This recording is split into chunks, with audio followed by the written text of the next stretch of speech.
Hi guys, welcome back to my channel, and I have another video for you. This is for mainly the ladies, but if it resonates, then it resonates. I'm going to be talking about the fun phase, which some people also like to call it the hoe phase, but we don't use that kind of vocabulary or that kind of language in this house, so I call it the fun phase. And just to give a bit of description, the fun phase is a period of time in your life where you just want to be free, explore, date. Doesn't mean you go on a rampage and literally, have sex with anything that moves. No, this is just to when you're meeting people, when you're dating. And I'm sure everybody has that stage when they're just, it's like their time to date freely, not for any specific reason, not to settle down. You're just dating, you're just getting to know people, and you're just having fun. The fun phase, hence the fun phase. So get your snacks, get your wine, and let's get into it. Basically, I have had my fun phase. I won't say what age I had my fun phase at, but I believe the fun phase, on average, you kind of kick into it around like maybe between 18 to 22. I think it ranges between that time. I'm not sure if it lasts that long, but for some people, I feel like it can last however long you believe it needs to last for. But for my experience personally, I feel like it was around that age range. I'm not gonna say what exact age I was at when I went on my fun phase, but it was around that age range. And those years are kind of nonetheless the same. Like, there's not much difference in between them. But anyway, I digress. In the fun phase, obviously, you're getting to know people, you're dating, you're just going around and, seeing what kind of people are out there and what really you like in a person and what will be a best match for you in a person. So obviously, my advice in this video, or what I'm trying to put across in my message, is don't feel bad for going on a fun phase, and also don't rule it out. Because I think especially women, we don't really, sometimes some women feel the need that we need to have that stage because of society's stigma that can be attached to it and what your reputation may look like, or just for male validation. So you don't really want your name to be tarnished within the male community. And I have a tip on how to avoid that, because I can understand that for some of us women, it's something that we just don't want to experience in our life. But again, that shouldn't hold us back from living our best lives, because you're human too, and you should be able to freely have fun. Like, come on, it's 2020. So yeah, my tip is, this video actually isn't going to be that long because I'm not trying to make it about my experience per se. It's just my tips and my advice that I've gained from having my fun phase. And the biggest, and I think the only tip, is to not restrict yourself to your ideal person. So what I mean by that is, let me use myself as an example. If my ideal person is like a black male, let me just keep it sweet and simple. It's a black male. I probably won't just have my fun phase dating black men, because obviously when I do now choose to come out of that phase and find a boyfriend and settle down, all of my experience would have been related to the black male community. And as much as that's fine, and you can do what you like, I'm not here to tell anybody what to do. However, you don't really want your name to quickly travel around one community, especially if that's the community you see yourself settling down in and having a family in the future. If you're someone that doesn't want a family and you don't want to settle down, then of course you have free reign over whoever you want to date. But if that is something that's part of your life plan and you would really desire to be married and to settle down and have kids with someone, then maybe keep watching. And let me tell you my little tip to not have that follow you or even just define you as a person. Because whether or not you do date within that community, you shouldn't feel like you're less than or not worth being married and having kids. But I do understand, as women in this society, sometimes it's something that we just have to deal with, unfortunately.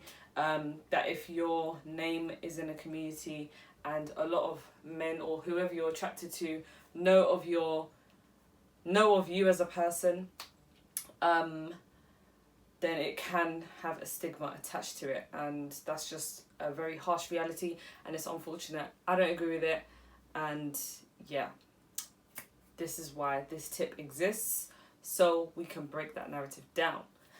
So, to get out of that stigma, sis, I am here to tell you today that I think it will be good when you go through your home.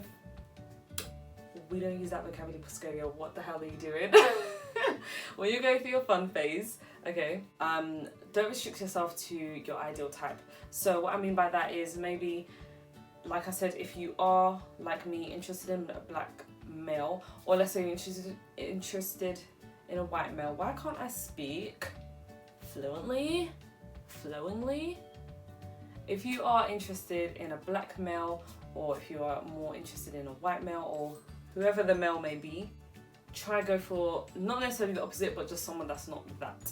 Since I'm interested in a black male, for my fun phase, I didn't really go looking for black males. That's not to say I didn't entertain black men, it's just that I wasn't necessarily just having my blinders on for only black men. So I was able to date white men and, you know, Asian men. And I say men just because I don't want to say man, because it just sounds weird grammatically. I didn't have many guys at one time. I didn't, you know, it wasn't a messy situation. By dating, I mean going out to drinks, dinners, theatre productions, going to the cinema, just spending time with each other, going out, and getting to understand the different types of males that are attracted to me and that I'm attracted to. Yeah, so I've dated just different demographics, and literally why I say date different demographics is because, one, you can expand your experience and knowledge about different men and the types of dating styles, or the way they pursue women. You can understand more, and if you see any repeating flags, red flags to be specific, in other different, you know, demographics, then you know that it's a male red flag. Do you know what I mean? And you're able to point out what you don't want in a guy, or what you don't want from a guy, and also what you are looking for in a guy. So, and who knows, maybe your perfect match, maybe in another demographic, but that's not for me to say. This is just my advice in terms of having your fun phase, because the worst thing is limiting yourself, you know. And honestly, when I dated a white guy, I went to Alton Towers. Never been before. Like, I had a really great experience. It wasn't that one time, but it was just like the fact that that was one date, and, you know, I'm from London and everything was sorted, and it was just such a nice gesture to be taken out of the city on a little weekend break, go to Alton Towers, and understanding his side of the world, because obviously I'm more of a city person. So I'm not a city person as in I want to be in a city, but like I've grown up in the city, so I was able to see his side of life being outside of London, and yeah, just understanding where he's come from and his background. So just that little life experience I'm just going to drop in there, that I was able to have and see in somebody else's life journey. And yeah, it was a good experience. It was a nice day. It was a nice time of my life. Really did appreciate it. And yeah, I learned that I still do like black men. But however, that's not the point. The point is you're able to see a different side of people's lives, different experience, and it won't always be a recurring way of dating when you're dating the same demographic and the only kind of person that you're interested in. You don't want to have that, you just don't want to have that, you know, that limitation. You don't want to have that, like, I mean, if you do, go ahead, sis. I mean, like I said, I'm not actually telling you what to do. I'm just speaking from my soul right now. What else do I want to say on the subject? What else do I want to say? What else do I have to say? You just don't want to, you just don't want to limit yourself. You want to be able to be free and have the experience that you deserve to have. And the main reason why I'm even speaking on this is because I do feel like some women that may not be so open to having a fun phase, it may be because of family traditions that it may be looked down upon, or they just are fearful of having a tarnished name. This is just a way for you to see that there are ways to still have a fun phase and not be solely known in one community. Because whether we like it or not, men and their friendship, their brotherhood, it's like this. Like, it's absolutely unbreakable. And with guys as well, they don't really have to know each other to be cool with each other. They don't really have to know each other as men, or they don't really have to be pally-pallies to really communicate about females. They just kind of like, they can just go up to somebody and ask, like, do you know this girl? And do you know what I mean? Like, that's why you don't want to restrict yourself to one community, because it's very rare that multiple communities will have complete knowledge of other females in other communities. So me as a black woman, it'll be very rare for me to date an Asian guy and then but I mainly go for black guys. The Asian community is not really gonna know who I am, unless obviously I'm ideally wanting to either have a black guy or an Asian guy. Then obviously I would work to have Asian friends, to be in both communities so that I can pick my poison. Like, if that makes sense. I hope that makes sense, because if it doesn't, it's gonna be weird. But yeah, I really do hope that makes sense. But yeah, so we don't want to hold ourselves back. I was going somewhere with this.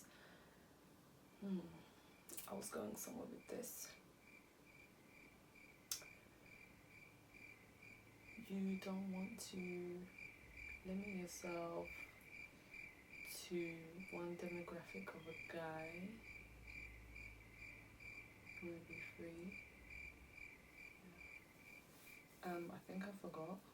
So because men are like, they're like this, within each individual community, that is the point of dating outside of your ideal type, because then you still have the experience, it just won't be with the type that you're going to settle down with, and that way your name can stay clear and you can have your fun. You can go and date, you can do what you like. And I'm not here to try and encourage women to go around and allow any guy to come in and disrupt their energy, their aura, their pH balance. We don't want that, okay? What I'm saying is to just go and speak to different guys, let them take you out,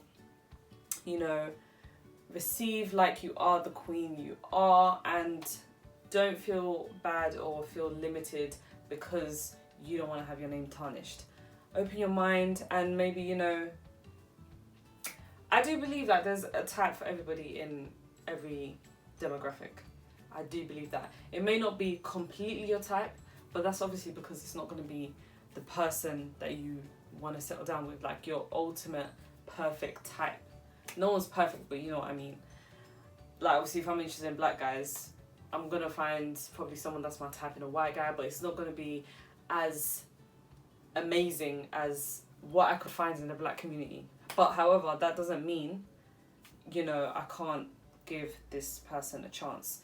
And if you are kind of the shallow type, then maybe this video is not for you.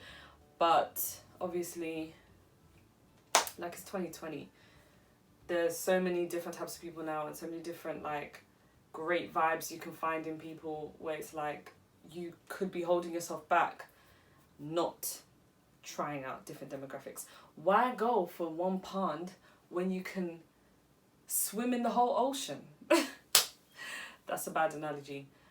Just dip your fingers in different pies, but don't eat from every single pie. Just allow the pie to be what it is. Enjoy, get to know the people, and see. It's great as well, it's great practice to understand how men are and, you know, to spot out red flags, because that's another thing that you want to make sure that you can understand and spot from an early point, red flags. And I do feel like if you date around different demographics, it'll give you a much clearer view of just men generally. Obviously not men as a collective, but it'll give you a better understanding of how men think, how they, you know, pursue women, what they may say to woo you or to swoon you. And yeah, you'll be able to understand what you like in a guy and what you don't like in a guy. And we have to be real, some guys do say certain things just to get into an intimate position with a woman, and obviously we don't, well, that's not what I'm trying to encourage. And really and truly, that's pretty much what I had to say. Like, I'm just here to help out the ladies or whoever this resonates with. But yeah, that is my top tip when dating or when going through your fun phase. Don't limit yourself, because there are plenty more fish in the sea. I hope you enjoyed this video. It wasn't meant to be long, but it was just meant to be a little short top tip of mine. But thank you for watching, and I hope you enjoyed. Comment down below if you have any tips around dating or your fun phase, if you've had one, and if you are open and want to explain or tell us your experience when having your fun phase, and any negative or positive experiences that you may have faced. Please comment down below and let me know. I do want to hear everything and all of your stories, because I'm always open to learning. Okay, thank you for watching. Thank you for watching.